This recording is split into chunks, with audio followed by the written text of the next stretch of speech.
What's up, Barnhill family, and welcome back to your home for all things combat sports. Yo. So, Nick, very unfortunate ending to Arnold Allen versus Calvin Kattar last night, but at the end of the day, Arnold Allen is now 10-0 in the UFC, and at 28 years old, the future looks super bright for this young fighter. Absolutely. I really like how Arnold Allen came out and tried to do his thing. You know, he wanted to have a statement fight, and unfortunately, this is how the sport goes sometimes. People just get injured, and you can't really control when the opponent hurts themselves in an offensive attack or something like that. You got to feel for Calvin Kattar because you know he wanted to go out there and put on a show for the crowd, but that was a bit of an unfortunate ending. Yeah, and Calvin Kattar's now 34 years old, and he's lost 3 of his last 4, and who knows how bad this knee injury is going to end up being. So it's kind of been a tough couple of years for Calvin Kattar, which is unfortunate because he is a great fighter.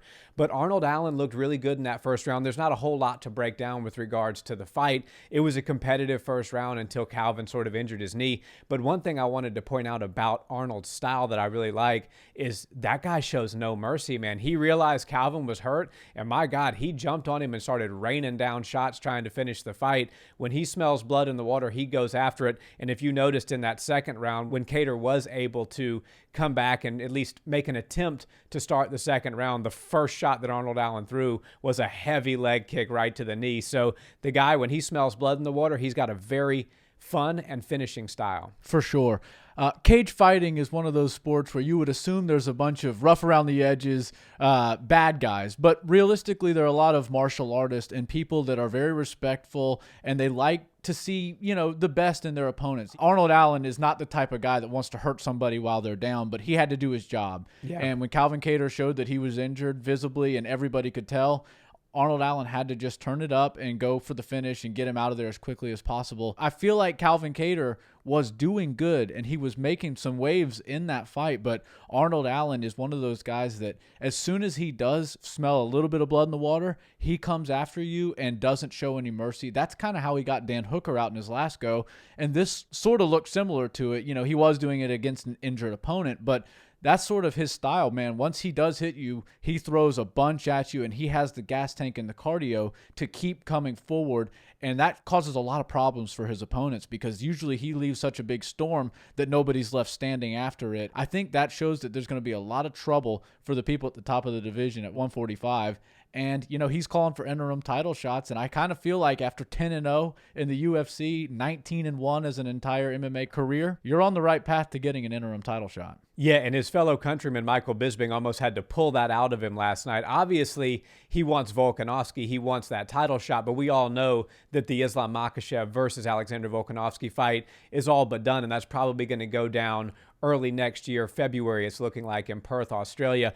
And listen, one thing I would love to propose is that anytime, and I have no issue with somebody like Alexander Volkanovski going up and attempting to be great and getting 2 belts and holding them simultaneously, but I think if a champion is going to go for champ status, it should immediately invoke an interim title shot in the division that they normally compete in. So when Volk says, look, I'm going to go up and that's my intention to fight Makhachev, great, no problem. You've won 20 fights in a row. Nobody has any issue with you going up. However, an interim belt's going to be contested for in your weight class. And it's interesting, Dana White actually said back in July that he was considering an interim title fight between Yair Rodriguez and Josh Emmett. You know, Josh Emmett was the last person to defeat Calvin Kattar, although that was a much closer, much more controversial fight than the Arnold Allen fight was.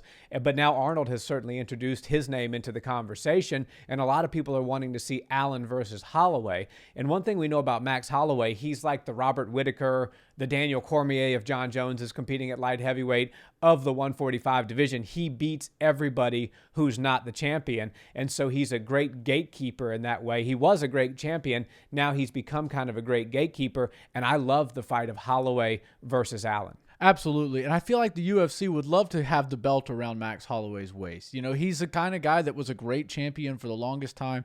People see him as the featherweight GOAT. And any way we can get him back in the mix for a title fight seems fitting, and it doesn't seem like you're just sort of grasping at straws. It does seem like a legitimate person to put in there at the title. You just can't really give him Volkanovski again because we've already seen how that's gone time and time and time again.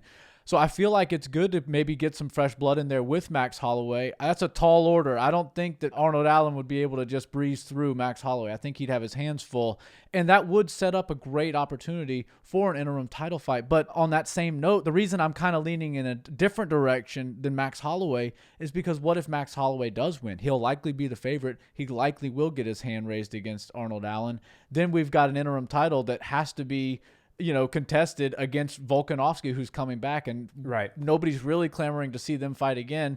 After the last one, Max Holloway even said it himself. He was like, this guy's just got my number. He and I are very similar in skill, but he just knows how to beat me, so I don't really see a spot for me to fight him anymore, and I feel the same way.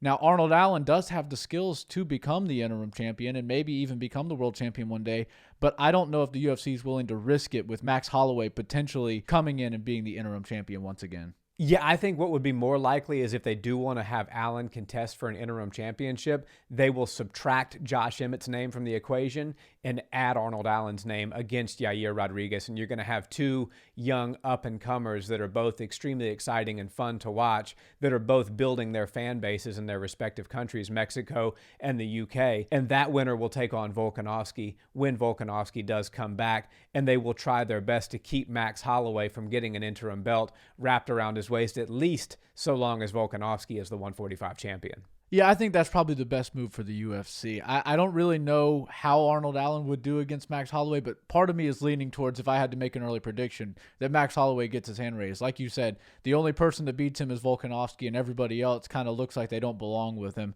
And while I love Arnold Allen's skills, I do think that he's still a few leagues below Max Holloway as far as experience goes, as far as striking skills go. So I think it'd be a fun fight, but at the same time, I do understand why the UFC would probably go in a different direction, just because they need some fresh blood. They need some fresh title fights down at 145. Most definitely. Thanks for watching this video, guys. We're your hub for all things combat sports. If that's your jam, we appreciate a subscribe and a like on the video, and drop us a comment down below. We'll see you next time. Peace.